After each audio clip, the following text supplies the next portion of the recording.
Très heureuse de vous retrouver une fois de plus. Mesdames, Messieurs, bonjour et bienvenue à ces bulletins d'infos. Le secrétaire exécutif provincial de la CENI Congo central a déposé à la Cour d'appel de Matadi tous les dossiers de candidats de la députation provinciale déclarés irrécevables.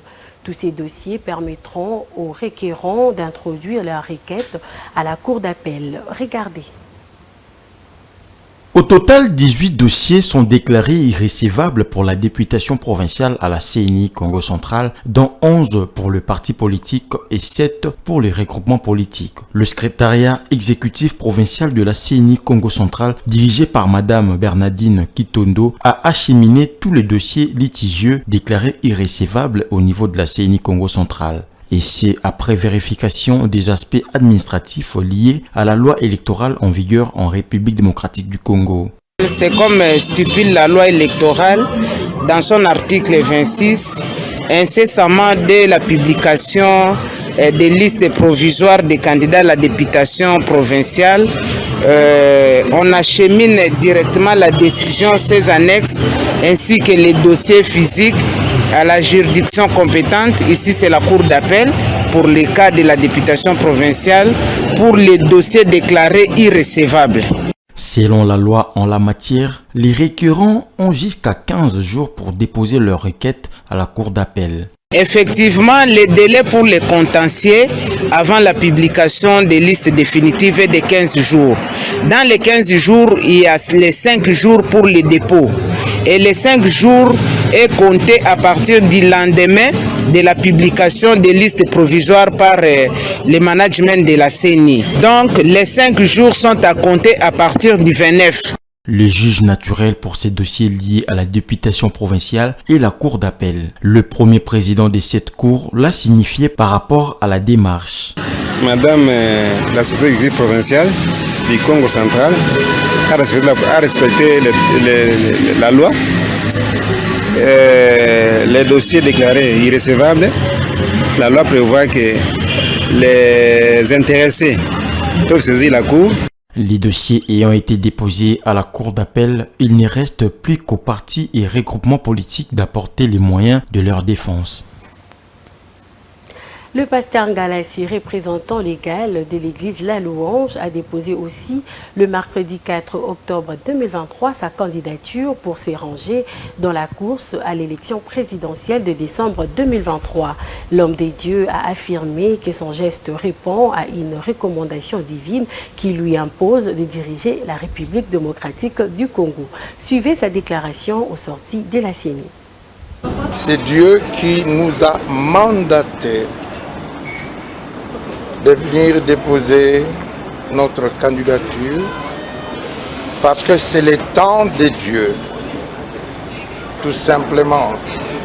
Nous n'avons aucune prétention, mais nous avons obéi à la voix de Dieu. Dieu veut bénir cette nation parce que Dieu l'aime. Nous ne sommes pas là où nous ne sommes ni pour les uns ni pour les autres. Nous avons des églises où tout le monde est là-dedans, dans leurs différents partis politiques. Nous en sommes les pasteurs. Mais aujourd'hui, le Seigneur veut se lever au travers de l'Église et au travers de notre modeste personne. Le docteur Justin Moudekereza, président national du mouvement d'élite pour la démocratie et le changement qui se trouve en Europe, a fait déposer sa candidature le mercredi 4 octobre 2023 au BTRC de la CENI. C'est le secrétaire général du MDVC, Augustin Bissimois, accompagné par plusieurs militants, qui a effectué la démarche.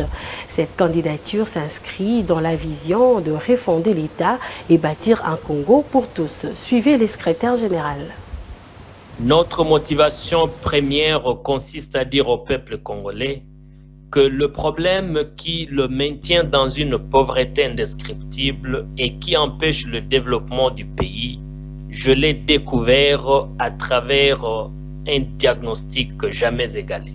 Certes, il y a toujours eu de problèmes regrettables de mauvaise gestion, Mais au fond, il ne s'agit pas de Félix Tshisekedi ni de qui que ce soit, mais plutôt d'un système de la colonisation démocratisé, institutionnalisé et constitutionnalisé. Ce système qui nous conduit à consommer plus de la moitié de notre budget dans le fonctionnement des institutions politiques devra cesser avec votre humble serviteur, le docteur Justin Moudekereza, soutenu par l'ensemble de compatriotes conscients de nos défis. Notre vision de refonder l'État et bâtir un Congo pour tous, soutenue par 5 principaux piliers, nous exige, quand nous serons élus, de nous livrer en toute rigueur dans une bataille de la revanche de la politique du développement pour tous sur la politique d'enrichissement de la classe politique au détriment de tous. Il s'agit bien de la candidature du docteur Justin Moudekereza, docteur en gestion des projets, quelqu'un en tout cas qui a la clé pour déverrouiller les systèmes qui bloquent notre pays. Enfin, l'ancien catcheur congolais Eddy Ngwesir, nommé Motonangenge et appelé Yaïdi pour ses intimes, n'est pas mort comme c'est l'assure qu'il dans des réseaux sociaux. Il est plutôt secoué par une maladie cardiaque alitée dans un hôpital de la place. Pour rappel, l'ancien catcheur congolais avait mis un terme à sa carrière depuis 2017 pour se lancer dans sa deuxième passion qui est le théâtre. Suivez les détails avec Nancy Kizumina. Il s'est lancé depuis quelques années dans sa deuxième passion qui est le théâtre afin de donner une nouvelle image liée à sa personnalité que plusieurs considèrent comme un survivant. L'ancien catcheur congolais Eddy Ngwesir, tel que vous pouvez le voir sur ces images avec sa femme Amis dans un hôpital de la place, est bel et bien vivant.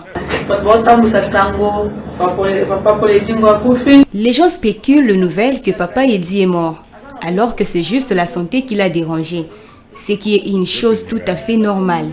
Pour information, Eddy Motonangenge est le cadet de son père. Il ne mourra pas aujourd'hui. Mon mari, Yaedi, est vivant.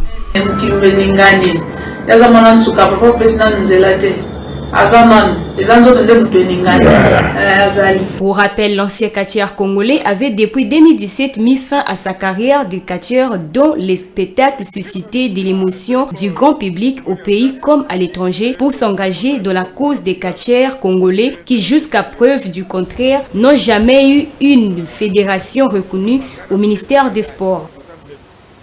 Voilà, c'est la fin de ces bulletins d'information. Merci à toutes et à tous de l'avoir suivi. Restez branchés sur nos antennes de Mandiko Télévision. Une pensée, un écrit.